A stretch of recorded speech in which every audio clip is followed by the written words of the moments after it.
pledge allegiance to the flag of the United States of America and to the republic for which it stands, one nation, under God, indivisible, with liberty and justice for all.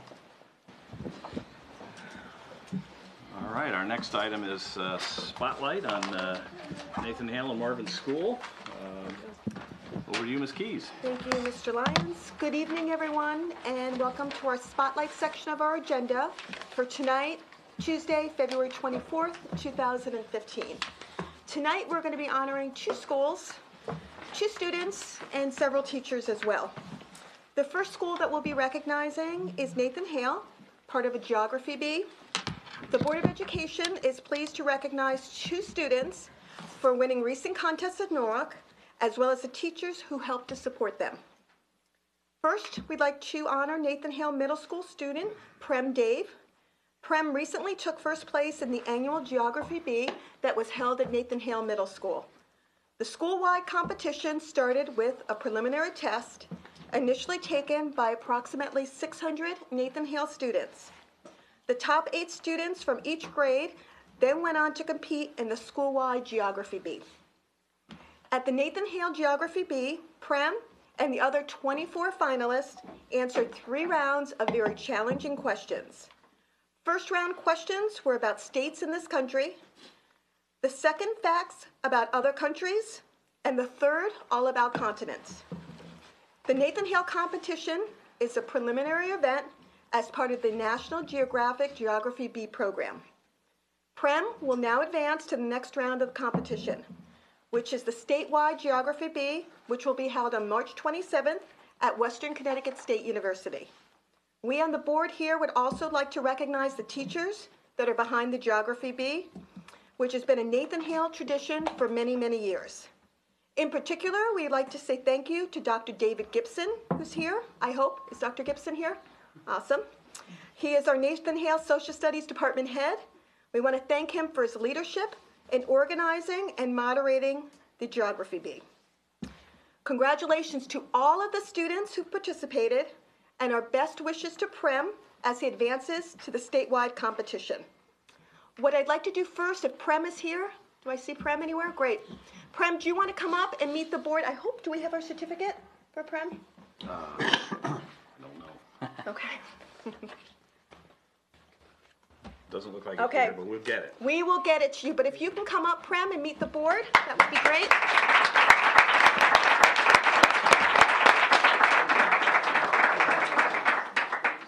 Congratulations. Good job. Prem, congratulations. Can I ask you a trick question?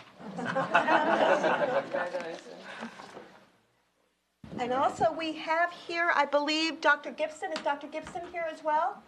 Congratulations. So much. And we also have Amy Jones. Is she here? Did you want to say a couple words and come up and talk to us about the program? Great. Okay. So Nathan Hale is actually one of the few schools in the area, in the state, that actually has the opportunity for every student in the building to participate in the preliminary competition and in the Geography B overall. Prem is currently in my class in 6th grade at Nathan Hale. He's extremely bright and talented. He maintains an A average in school. I asked him why he likes learning about geography, and he says that he just likes learning about the world that way because he just likes learning about places all over the world, and he travels frequently. So he likes to learn about the places that he's been. And he told me he really enjoys reading mythology and playing tennis. So congrats. Awesome. We also have our Nathan Hale principal here as well. Say hello. Awesome. And mom and dad, cousins, family, friends. And your younger brother, does he want to sit up too? Stand up?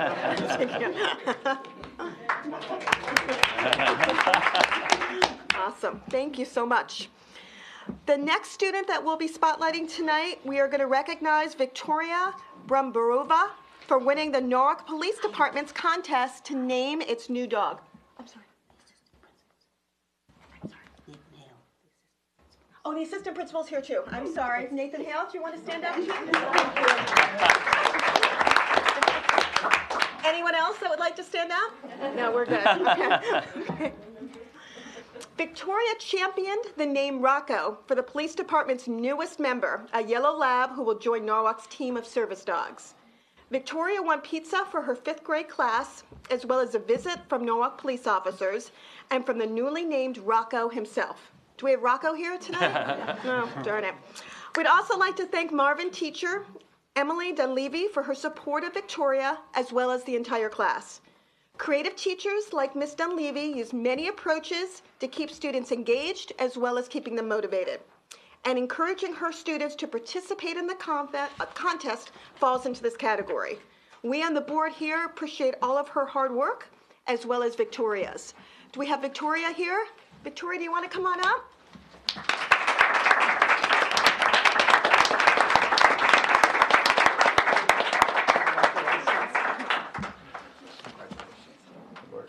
Congratulations, Victoria.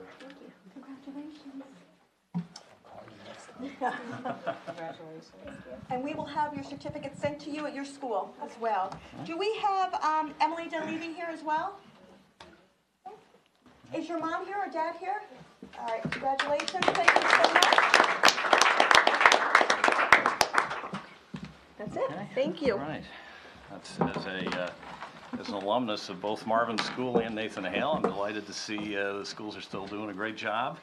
Class of 1969 and Nathan Hale. Oh my gosh. And good to see Dr. Gibson here.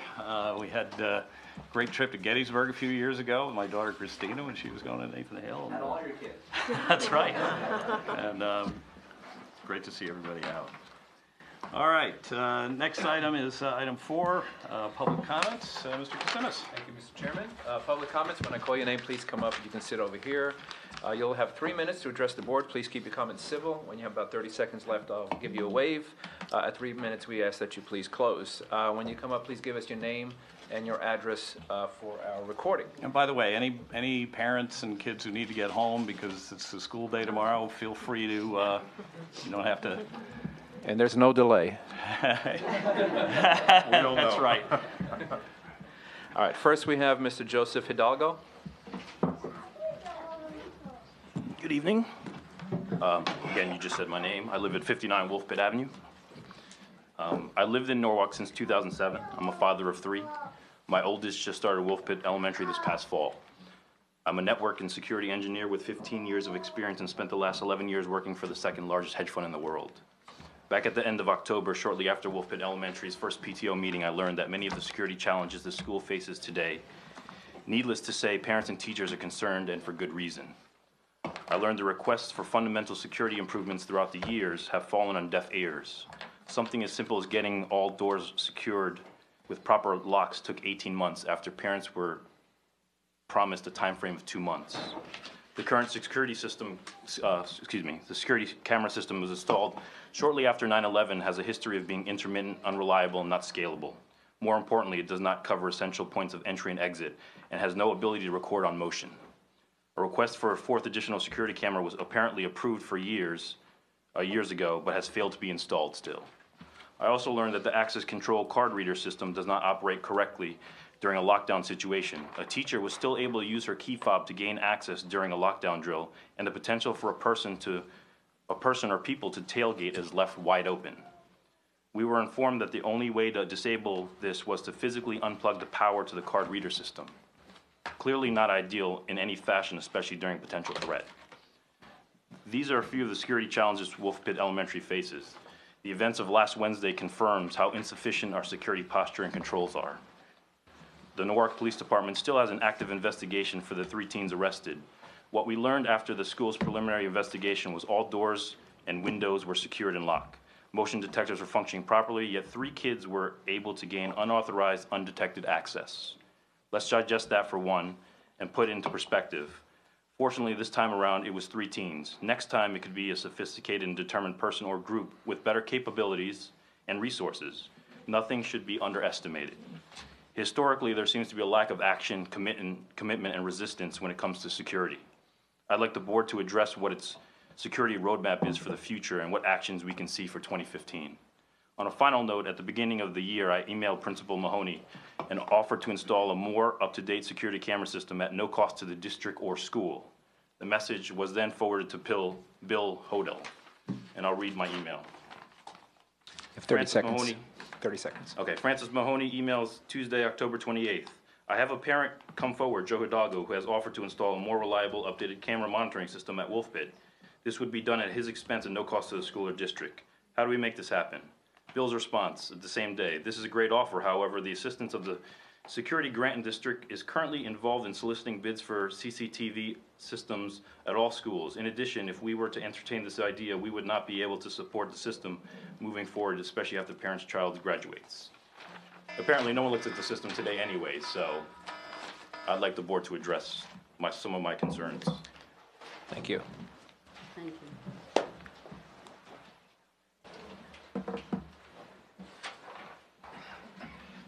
May I make a comment real quick?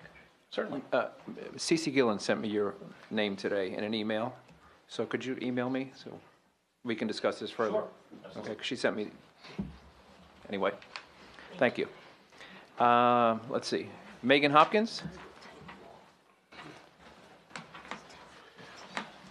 Good evening, I'm Megan Hopkins. I live at 1 McAllister Avenue in Norwalk. I'd like to address the planning process for the 2015-2016 school calendar.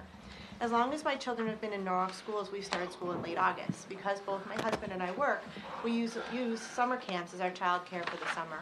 Traditionally, the camps we use end around August 15th, requiring that we find childcare for about 7 work days between the end of camp and the start of school. To do this, we take vacation days, get help from family members, and pay for babysitters. 2 days ago, I learned from a Facebook post from a former BOE member that the school board is voting on the calendar tonight, including a 9/1 start date. The poster referenced a small but questionable change and then referenced 3 other changes before mentioning the 9/1 start date. This change is very significant for working families. This increases the number of days we have to cover to 11 days. For my family, that means, 1, I've had to register for my kids for an additional week of camp, costing about $300. Had you made this decision earlier, I would have registered them doing an earlier bird discount program, saving some more money. Now we have to find coverage for 6 more work days after that.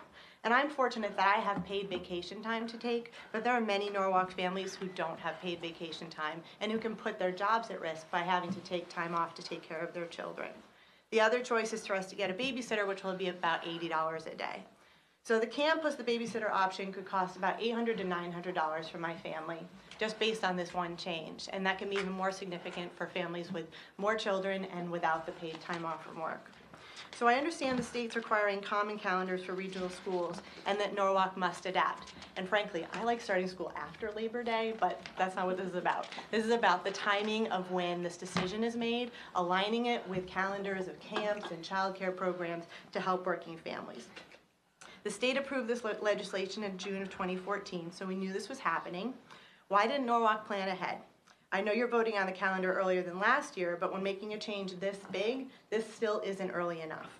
Our neighboring districts published their calendars already. Westport's was approved almost 1 year ago in March of 2014, and Wilton's was approved in September of 2014. The BOE made a big push to solicit parent feedback for the superintendent forum, which was much appreciated, and I thought it was like a sign of things to come. But was very disappointed that we found out about this calendar vote kind of in an offhanded way. I would like to see parents have much more of a say in the calendar. You don't have to appease every parent, but start to ask parents what matters to them. 30 seconds. I personally don't want a February break, somebody else wants a February break, but start to solicit feedback. This is a big change that directly affects families, both from a child care standpoint, from a cost standpoint, from a scheduling standpoint, and it's something that you should ask for parents' opinions on. You should have really planned ahead for this and asked families what they needed. Thank you. Thank you. Next, we have Ms. Sue Haney.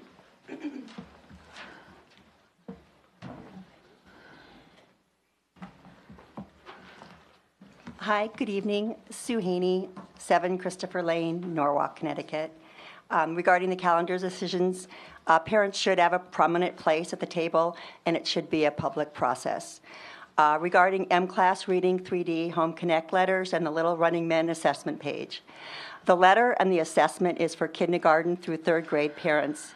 The assessment is a powerful, clear, concise piece of information about a child's reading progress and needs. It helps parents help their kids.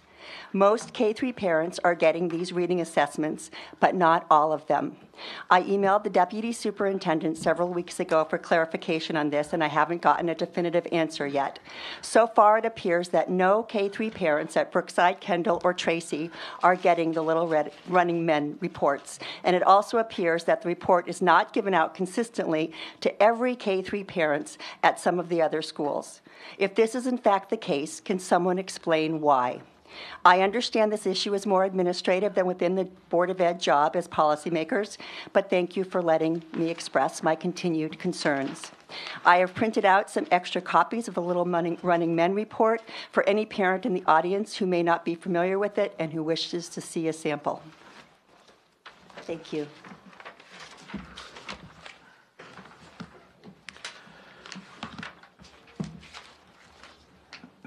And next we have Mr. Bruce Millian.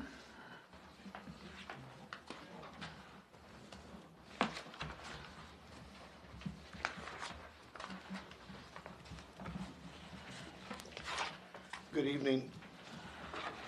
Regarding the school Name- calendar for name and 2016, Bruce Millian, Norwalk Federation of Teachers, 9 Mott Avenue. Thank you.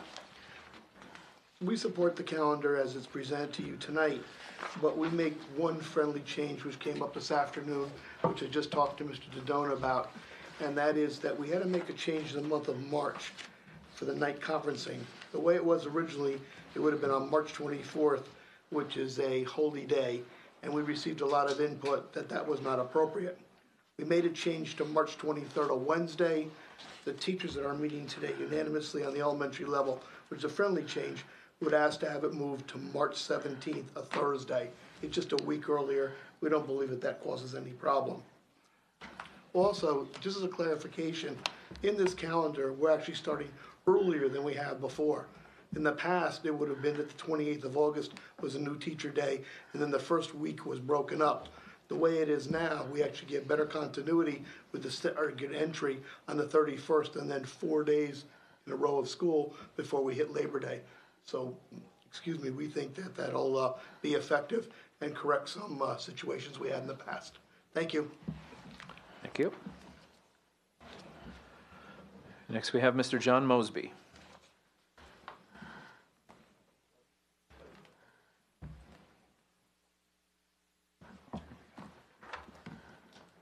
My name is John Mosby, 15 Addison Avenue in South Norwalk, Hidalgo. I would like to make a couple of concerns here tonight to the board. One of my concerns is that we have a new superintendent and we never had an opportunity to meet him. I think this is wrong, the way this board has been doing for years, because when other superintendents come into school, they used to meet with the parents, the community, and know who he is. You bring the man in, we don't know who he is. But anyway, I think you is the superintendent. And everybody know my background. I worked in the schools for 33 and a half years. I worked on a lot of superintendents. Dr. Briggs, Dr. Sloan, and all of them. They were some good superintendents. Another thing what I'm a little concerned about is about the video. Every time it seems like when you have the videos, you can't see it. I don't know why the city of Norwalk can have those run all the time, and in Norwalk is either something wrong with this or that. I know I only got 3 minutes, so that's why I have to move fast. I would like to meet with the superintendent sometime and give him some backgrounds on, because I could help the superintendent. All of them left here because they wouldn't listen to me. Another thing I'm concerned about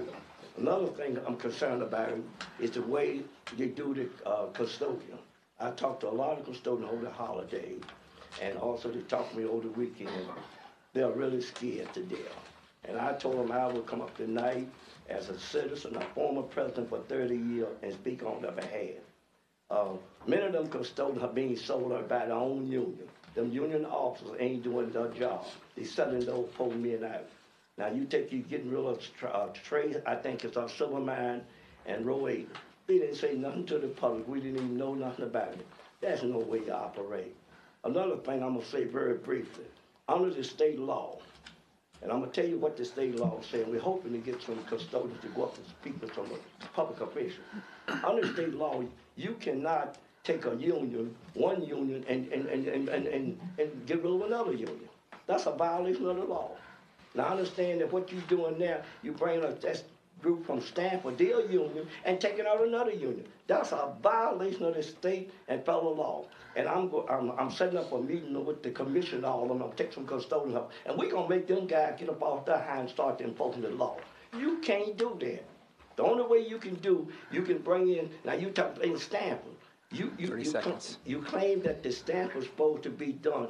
The reason, them custodians not losing their job, and they're non-union. They're non-union. But these men are doing, I have never seen a union take out another union. Thank you very much. Thank you. And that's all that we have signed up for public comments. That's all yours. Next is Superintendent's Report. Over to you, Mr. Conlon. Okay, good evening.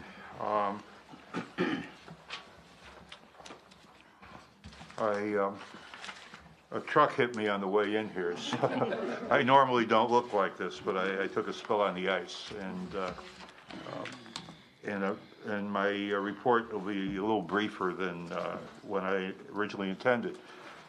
First of all, just to the board, I've been here 3 weeks, and one of my goals initially was to try to get out to most of the schools within that 3-week period, but intervening events took place, basically the weather and we had some crises.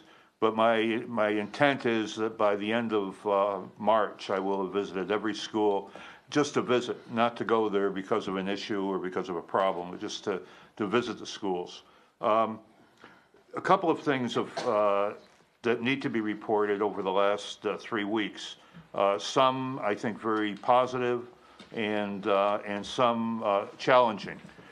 On a positive note, I've met with all of most of the city officials, including emergency responders, the fire department, the emergency management people, and the police department.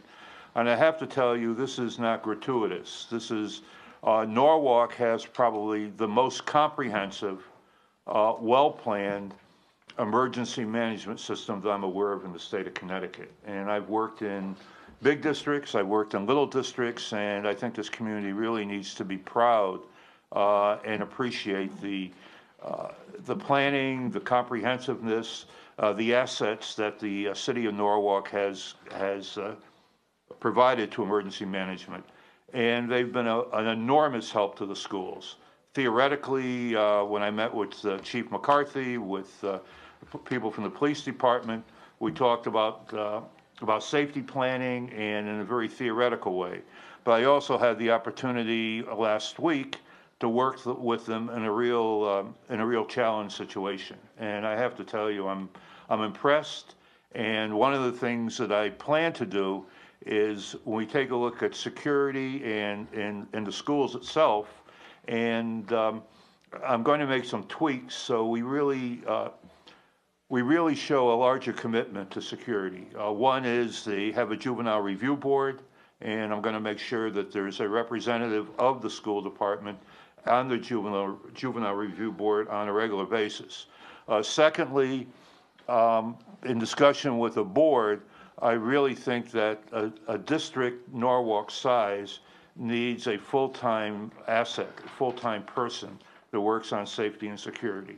We have someone that does it now on a part-time basis. He's done a marvelous job, and he's coordinated very, very well with the emergency management people. But that's something I'd like to talk to the board about, just to enhance our commitment to the whole issue of safety and emergency planning. Moving on from then, I think on a public basis, I just want to, first of all, we did have a challenging situation at Wilpit School last week. There was a threat, but I really have to commend the staff at the school. There's a well-placed plan for dealing with this issue, with these kinds of issues. And the staff, the students, the emergency management people, the responders, did everything they should. there was without a hitch that the children were evacuated from the school. The evacuation site was the Star Building nearby. The Star Building was ready for us. They need to be commended too for their willingness to cooperate as they did. So from a response point of view at Wolf Pit, the staff, the students, the parents, et cetera, we couldn't ask for better compliance with a safety plan. These are things we don't like to deal with, but they were dealt with here in a very, very professional and a very, very well thought out manner. A couple of things that we've learned, we've done a debriefing, and a couple of things we've learned district-wide that we need to do. Number one, when we have an emergency situation at a school, we really need to, when we notify parents, we need to tell them, please don't come to the site. In the case of Wolf Pit, about a third of the parents came to pick up their children. It doesn't help, it creates some confusion, and particularly in the Wolf Pit situation where it was a little more than an hour, almost 2-hour evacuation. Some of the parents who took their students out also brought them back. Not all the 1/3 of the school, but a good number of them did bring their students back to school when we re-entered the building and the school went on to a normal session.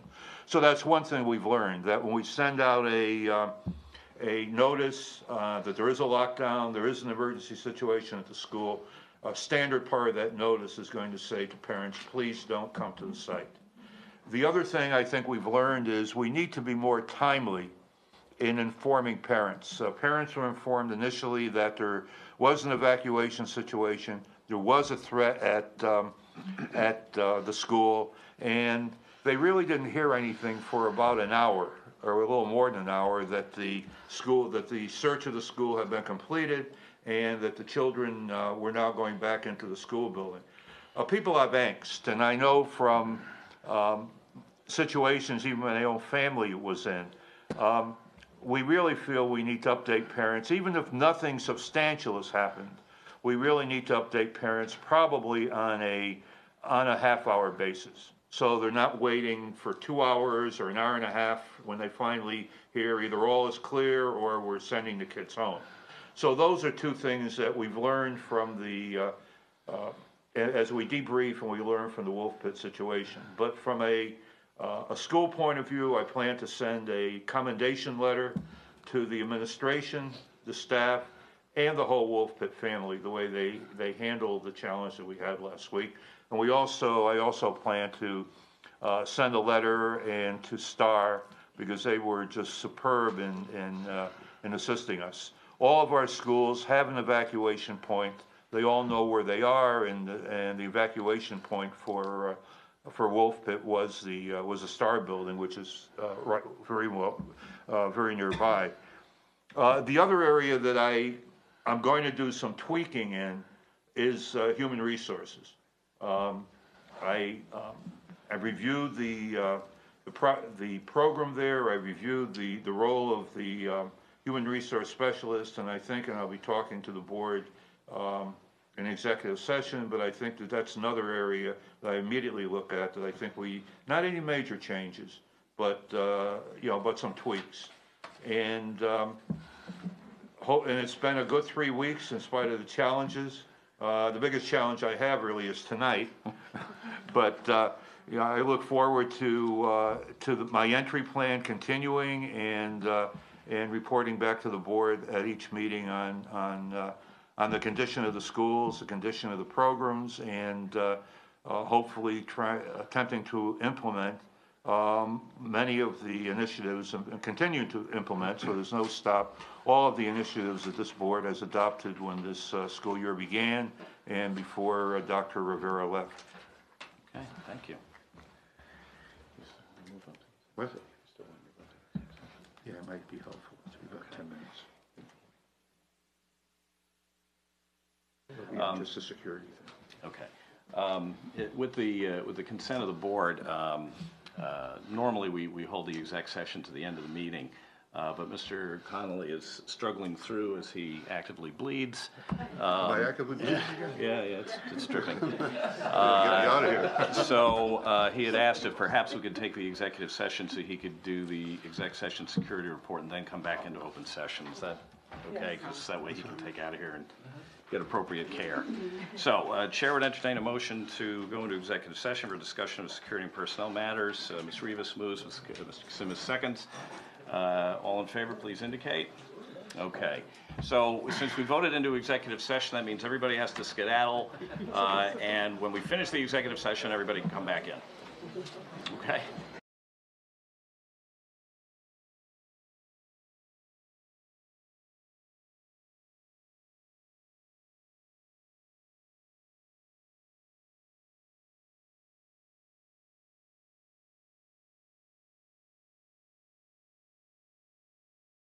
To the approval of budget transfers, moved by Mr. Kasimis to approve. Is there a second? I'd like to remove 2A from consent. You want to move approval of personnel from consent? All right, so the consent calendar would then just be the approval of the budget transfers. Any discussion on that? Hearing none, we'll proceed to vote. All in favor of approving the budget transfers, please indicate. And that is unanimous. Thank you. All right. Is there a motion to approve the personnel items? Moved. Is there a second? Second. Okay. Discussion. Yes. Why, is there any reason, the effective date on the resignation of December of 2014, is there any reason why it's being done now, 2015, so? Speak up, can you speak up? You gotta speak in the mic. Oh, I'm sorry. Under the resignation, the effective date, it says December 22nd, 2014. We are 2 months into this, so we're approving something on this particular item, and it was already effective, so that person is no longer here, and we're just approving it now. Why was this not approved in November of 2014 or December? Perhaps Mr. Dodona can answer this question. Or Mr. Deluski. Mr. Deluski, can you explain why the Charlotte Monroe resignation is retroactively effective to 12/22/14? The teacher in question had been out of the district for some time on a workers' comp issue, and there was a settlement reached with workers' comp and her, and the letter got to us very delayed because the lawyers were holding up on some of the language of the whole settlement. So she has not been in school. So it's more of a formality that we have the actual resignation. She has not been here for quite some time. So, but the actual resignation, it's not as of today's date, is it? No, that's when it took effect. That was It's retroactive. It's approving a retroactive It's just to the retroactive. 22nd. So she is not here currently. I was not here. In other words, there was a dispute, I guess, with the compensation, and they settled it. And part of the settlement is to acknowledge that she resigned as of that date, effective that Okay, I date. understand. For future, is it possible to make a notation on this, so this way there is no, that you could put some kind to of, explain, sure, no to problem. say retro or something, so then we know more or less. No problem. Just I never saw this before. Sure, no, that's the reason. Yes, thank you. Okay. All right. With that explanation, all in favor of approving the personal items, please indicate. And it is unanimous. Thank you. Okay. Approval of 2015-2016 school calendar. Tony, can you bring us through the rationale for changes? I think you heard some discussion from the public about inconvenience that this could cause people. What is the reason for making these changes? We originally you had received a calendar starting 3 days earlier, which meant teachers were coming back on the 21st. Okay. If we have summer school and all our summer programs, and I don't know if you got a copy of them. Those, I think Jim had a copy. Yeah, it's right here. No, that's the guide to subject offering. Program. Well, anyway, our summer programs, we have a series, I'll send them to you, don't get out until the 31st of July. And last year, we had some problems getting the schools ready. And since Labor Day is a week later this year, so what happened is we just moved it 3 days to to August 31st as the first day. And then, with CES, we have that 5 days we could play with. And some schools are starting Thursday, some are starting Friday, some are starting Monday. So we were within the 5 days. And that way it gave the students who were in summer school and in summer programs at least 3 or 4 weeks, and then we can get our buildings cleaned, because we had a rough time last year. So what it means is our kids are still getting out of school on the 15th, provided that we don't have any snow days. Okay. Any other questions or? It's just the only thing, we have to make the amendment for the March 17th. Yes, we would change, 23rd? the 24th, I believe, to the 17th. To the 17th. It originally was, it's a holiday. It's a holiday. It's a holiday, day before a holiday. Day before Good Friday. Right, and we had moved it to that Wednesday, but the teachers now have made a request for it to be moved to the 17th. So is that correct? Yeah. Yes. Let me make sure. Make it to the 17th. Okay. Yeah, the 17th is a week earlier. Okay, it's right here. I have a question on the calendar issue. Since it was mentioned in public comments about parental input during the calendar, is there some way that we can put, I don't know if Ralph is here, can we put something on the website at all in respect to something like this where parents can come in and key in and make like an online for calendar, yes. To put something in there for calendar, since it's very important to them, where they can make suggestions as well as reading to see what we have planned on the next school year. If that could be possibly be included somewhere, I think it's something that can be done. Yeah, I mean, I think Brenda and I would just have to meet to just figure out exactly how we can get a posting so that they can actually place their comments. Even an email would even work to be able to just send that information so we can compile it. Okay, and again, it's something highlighting. We'll be doing the calendar within 2 months, so give them a heads up on it. Maybe you'll notice to come out to because they have a lot of parents have access to with their portals, for their child's thing. Yes. Okay. I would like that. I don't know. Okay. Given the restrictions this is basically the last homegrown calendar we get, right? I mean, after that, we're under that uniform state requirement. How we put it together, each RESC has its own. So ACES, CES, we belong to CES. They have given an outline. You have 5 days that you could not follow what the other districts and RESC are doing. So everything else has to be uniform, but you got 5 days to play with. 5 days to play with. So, I mean, there are some districts within RESC that are in school for Columbus Day and Veterans Day. We're in school for Columbus Day, not Veterans Day. Some have followed that. So those are all within the 5 days that everybody plays with. But we kept, most of the districts are doing, the Friday, Monday, Tuesday of the February break. We're all following the April vacation. And it's just a matter of a day or two starting that districts are playing with. Okay. Well, I know, the last report we got on this showed that we had, double the number of kids in the summer programs this past year? Right. From the year before? For our reading program, we doubled it. So if you looked at, I can go and print it, but where we're having our summer programs, we're using a few more schools. We're using every school that has air conditioning. And it's hard to get those buildings cleaned in a timely fashion. I mean, last year I think a couple of schools didn't get fully cleaned for the beginning of school.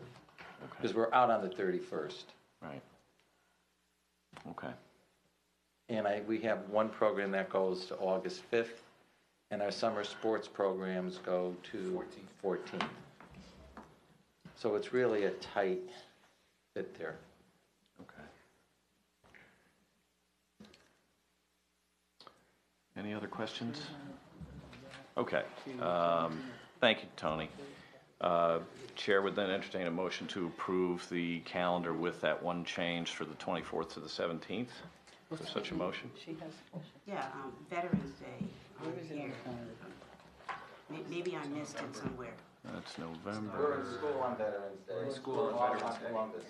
Oh, okay, I think you said the reverse. Yeah, we're the other way around. In on veterans, out on Columbus. correct. Okay, For veterans. all right. So, again, with the one change from the 24th to the 17th, the chair would entertain a motion to approve. Mr. Kasimis moves, Ms. Keys seconds. Any other discussion?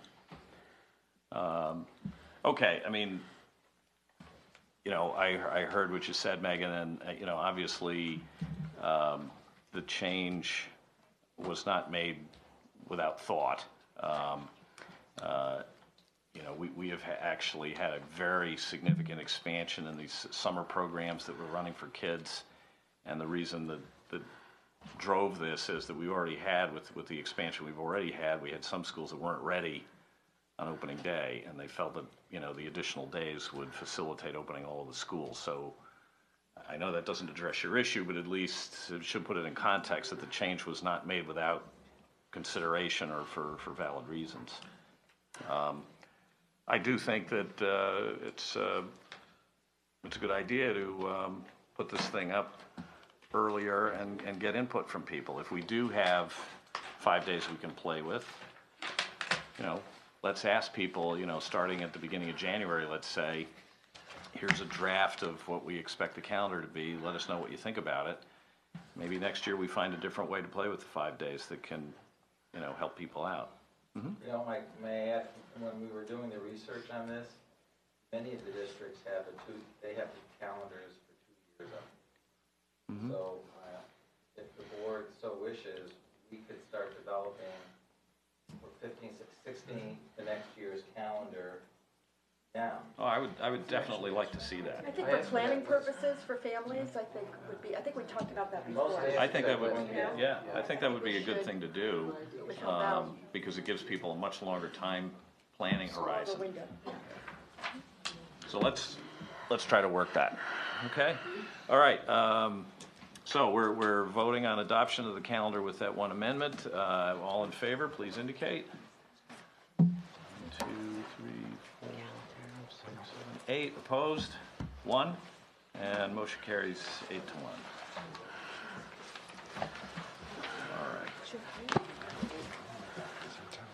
All right, information reports, monthly financial report, Mr. Rudel.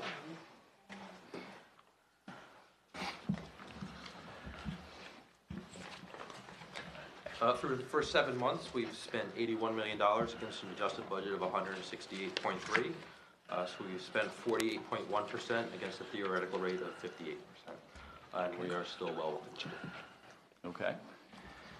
Are you seeing, I mean, is this just, I mean, obviously that's a very good number. Is it just a timing variance, or are we really? Part of it is timing. One of the items that we talked about in the past is the accrual for the NFT summer teacher pays. If we were to add that on, we're up to about 54% against an adjusted budget of 58%. There are other items like severance payments that typically get paid out in June. But even that, we are still well within budget. Good. Any questions? All right, keep up the good work. All right, next item is actually, I guess, out of the policy committee, discussion of possibly changing board meeting start time. Go for it. During our last meeting policy, we did discuss, you weren't available for it, but we talked about it a little bit before. Myself, Artie, and Sherelle discussed possibly having an earlier start time for our board meetings. Right now, we have our board meeting at 7:45, which we've had for, according to how long, I don't know, many, many years.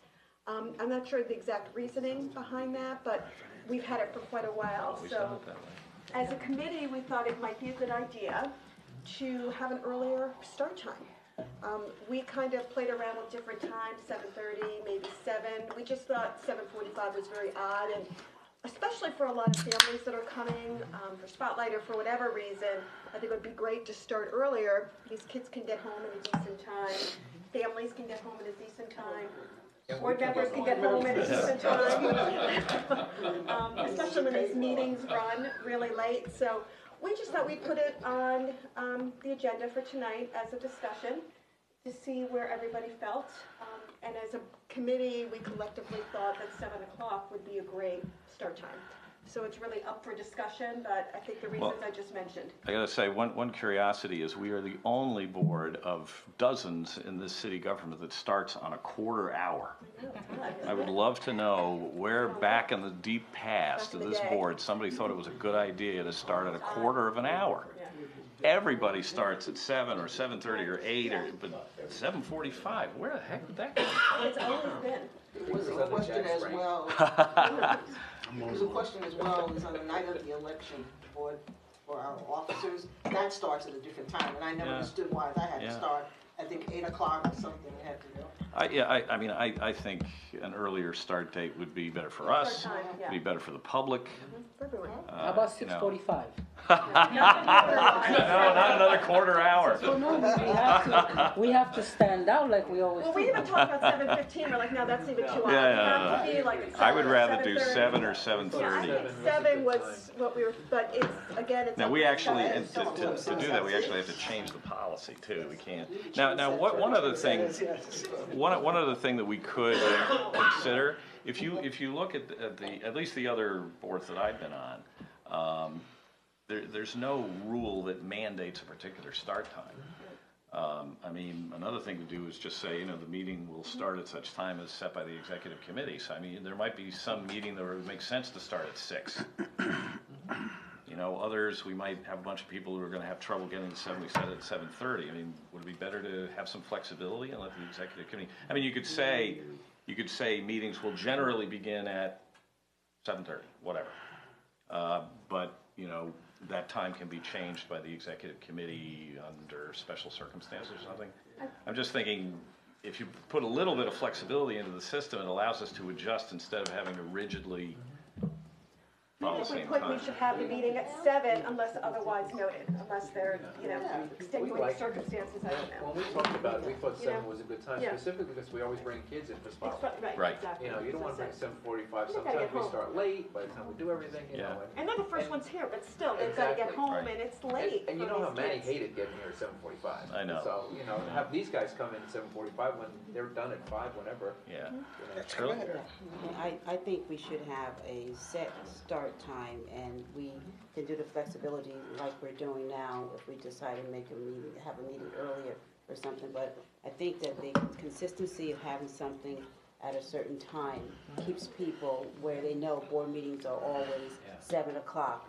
And there's no confusion where people come in and say, well, I thought it was 7, so I think a set time is good, and then we can always make tweaks or adjustments like we're doing now at this point. I thought we had that flexibility. I didn't. Yeah, we probably already do. I have to check the think we do. rules. We do have that flexibility at this point in time. So we could do this at the set time, but it's always subject to amendment, with proper notice or whatever. As needed, as needed. What do you think, 7 o'clock sound good to you? Only because some of us with commuting and traffic, 9 because to 6 people otherwise, work 9 to 6, so. also you have to understand, some of us are trendsetters already, because the finance committee, we start at 6 now. Yeah? So, people comfortable with 7? All right, well, since this is in the policies, we're actually going to have to amend the policy. So you're going to have to come up with a proposed language, comes to the board, we look at it, then we have to go to another meeting and vote on it again, and that's when we can vote on it. But I think you've got the sense that And we everybody's... have to make sure that we get this out to the public, to the community, so they know that we're talking about this, so they know what's going on. And give them enough notice if they have any comments on it that, because we have to make sure we definitely include them. We have to include the community and the public that have some kind of say. All right, so put it on your next agenda. It will be. Public comments welcome at the policy committee meeting on that. Yeah, I think for me, I think for the committee, we just want to get the ball rolling on it, just some thoughts, some ideas, and wasn't obviously an action item tonight, it was discussion, but we'll bring it back. I think you got a pretty good consensus on 7. Okay. Good, I'd much rather do that. Okay, discussion of recommended change for Medicaid billing, I think that's Finance Committee, and Rich?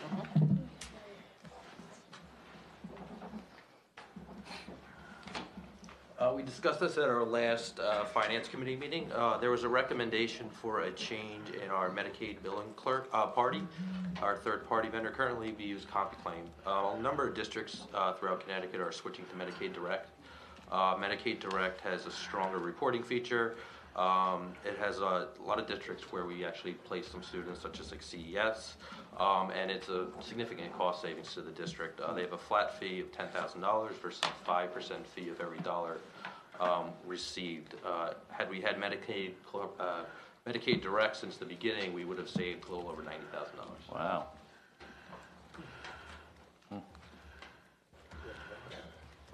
It's not an action item, so can you bring us something next Tuesday? Yeah, we would bring it up at the next board meeting for a vote. Well, let's do it. Unless anybody has any objection, I can't see. Let's see, better service and save $90,000 sounds like a good deal to me. So why don't you bring it to next Tuesday's meeting?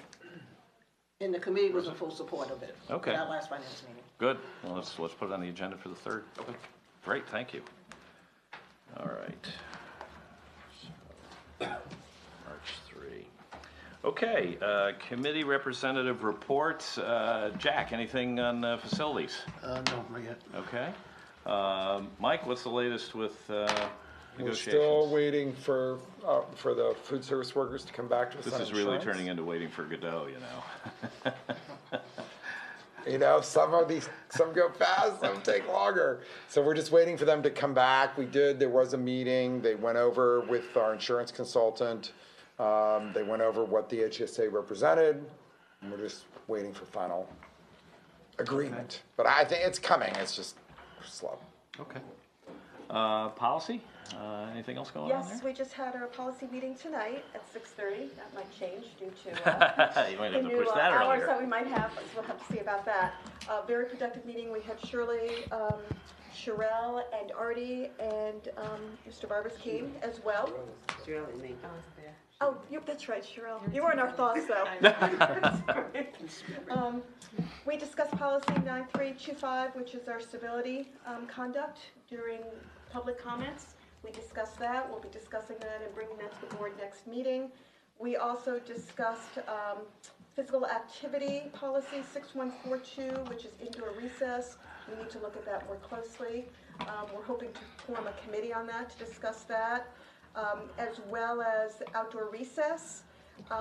Mr. Dodona is forming a committee which will represent many of our schools, principals, assistant principals, teachers, as well as parents. We're going to be getting a lot of feedback. They're going to be meeting, I believe, Tony, next week, if I'm not mistaken. They'll be speaking about it, giving us creative ideas on how we can improve our recess policy, some of the concerns that many of the parents have. And at some point, they'll be coming back to our policy committee for a full report, and then we can discuss it from there, the full board. Thank you. Curriculum Committee, in March we're going to be reviewing the K-5 literacy program, how that's going. Tentatively April we're going to have the science and maybe the math updates on Common Core, one being implementation, one coming down the pike, and then probably May we'll revisit the foreign languages and social studies programs. Artie, anything going on? Sure, two things. Sports, as you know, last year we had the Yankees do a camp over at Brian McMahon. It was very successful, actually so successful, it's the only one in Connecticut that they actually want to come back and do 2 weeks this year. So they're going to do that, so we're in the works right now putting some dates together. And it'll be on the website, and we'll have scholarships as well, like we did last year. The other thing is Safety Committee. I know Superintendent gave his report about Wolf Pit, but I was there when I got the email from Brenda, went over there. I just want to point out a couple things. Number one, I want to commend Mr. Dodona because he was very active in working with the police department and with all the administrators, teachers, and principals. A principal over at Wolf Pit, so thank you. It really was an amazing job that he did over there. Also, Fran's team followed the emergency plan to a T, and it worked beautifully. The kids were never afraid. Actually, looked like they were having a good time. And I also commend Star for opening up their doors and really making our kids feel very welcome over there. And I went over and thanked the executive director on behalf of the Board of Ed for opening up their doors for us. And also police department, they did a great job, so thank you to everybody. Okay, and if I'd follow up on that just for the record that, Mr. Hidalgo had made comments about the situation up at Wolf Pit and, basically said that the board isn't doing anything about security. I just want to point out that that's obviously not true. We've approved over $2.5 million of expenditures for security improvements. We started with the locks, which are done. The contract for shades in all the buildings just went out. Contract for PA systems is out. The contract is out for the material that's going to be used for, hardening the windows, the film for the windows to make it difficult for someone to break into the building. Security cameras that's contracted out. So I understand his frustration. It takes a while to get these things done. We can't snap our fingers and magically make it happen. We have to go through a budget process. We have to get the city to appropriate the budget money. We get the money. We have to go through a contracting process. And I understand people's frustration, but the board is most definitely not doing nothing. We have a lot of stuff that's just coming out now. 6 months from now, he's going to see that an awful lot of improvements are going to have been completed. And I just want to make sure it's on the record that we absolutely have made this a high priority. Yes. Can I add to that? Also, we hear it very often, the fact of that we only can share but so much with the public. I heard from the safety committee, and that's something that we have to reinforce, the fact of that we cannot share everything. Correct. As, part of our plan. Correct, and particularly with like an ongoing police investigation, as with Wolf Pit, there's information that we must maintain in confidentiality in order not to compromise the police investigation. Rosa, any report from finance? I do have one on our finance committee. We did go over the out-of-district transfers, which are very large amounts. And in going over that, we had further questions, or there were further questions on the fact of why this is happening. And it was talked about a little bit, but we really needed to go into the curriculum. Special ed, in which you were the curriculum chair. So we just wanted to pass it on to you. I'm not quite sure how you want to handle that, but we did find out that in order to find out why we're getting this large transfers, what is actually happening, what student, not, it doesn't have to be the names of students, but just more detail looking into that. We need to go into our special ed department. Yeah, we actually, we had a big update report on special ed at curriculum committee meeting in January, right? Yeah, was that in January? It wasn't too long ago. But with these dollar amounts, you know what I'll do is we got a number of reports at that committee meeting. I'll make sure that those all get circulated to the board. And that may provide you with some information to follow up on the finance questions. Yes? Yeah, the finance minutes, I was reviewing them, and that item, what Rosa was talking about, where we suggested having the special director of special ed come into a curriculum meeting, or something came up that was a very in-depth discussion on all of that. But I'm just curious as to who determines what to go in those minutes, because I didn't see anything in the minutes that even referenced the conversation, or that this out-of-district was being brought up. And the reason why it was brought up, because lately, over the last couple of budget transfers, there were large budget transfers in the special ed department, close, one was like 600,000 and so forth. So we kind of was curious as to what was going on. And I didn't see that in the finance minutes at all as to anything that was just talking about it in general. So that's what, or mentioning that we thought about bringing the special ed director in so that she can, go over these things and give us a better explanation, or explain why, because this time we had, a couple $100,000 again. So, you kind of want to get some kind of explanation on it. I approved it, you know, because Mm-hmm. of special ed, I believe, you know, the children needs, but I need to know why are we spending all this money? Yes, Rosa. I was listening to Mrs. Mosby, and I'm thinking, we did not, as Finance Committee, we did not have a secretary. There was a conflict with scheduling, so we had a recorder. So that might be something we need to look into, because it is such a, you know, crucial, you know. Yeah, all these, Details. you know, in order to fully comply with the FOI Act, we should have a recording secretary at every one of our committee Right, meetings. but that did happen, and so that's something that just came to mind, why the details were not Okay. there, but we do need to look at that a lot closer. Yeah, absolutely. I think All right. about adding it to think about bringing the person and so that we can get some of these questions answered. Whether it's a curriculum or even to the board again, I don't know. Okay. All right, board member announcements. Any announcements? Rosa, we'll start swinging this way. No? Okay. Got any announcements? I noticed there's an empty spot on the finance committee. I'm kind of interested in seeing if I can sit on there as well. Well, I can look into that. Thank you very much. Is this okay with the finance chair, Mr. Mayor? Absolutely, Mr. Chairman. Oh, Mr. Chairman? All right. How's that for passing the buck? That's a good one. Would be a I nice will, present I right will about take it now. under consideration. Okay. All right. Yeah, quickly, March 8th, I am playing on a team that's playing against the Harlem Wizards. Aha. Bob Duff and Maya Rilling. So come on out. That should be support worth the us. price of admission Yes, right there. 2:30, Ryan McMahon, March 8th, yes. Not 2:45? Full court? Okay. Full court? It's going to be full court, I'm not going full court. But we're going to be passing it to Harry Rilling. March He's the mayor. Buck He's the stops mayor, there. yeah. Just pass him the ball every time. Any other board member announcements? Okay. Thank you. All right, last item on the agenda then is, because we've already had the security discussion, is approval of the minutes of February 3, 2015. Is there a motion to approve? Mr. Kasimis moves, Ms. Keys seconds. Any changes, corrections? I think they looked okay to me.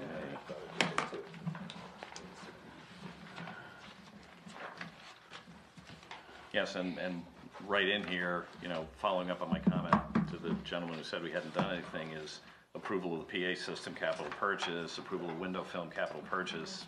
I mean, it is happening.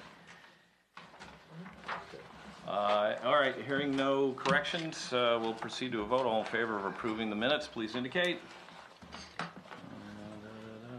1, 2, 3, 4, 5, 6, 7, 8. Opposed?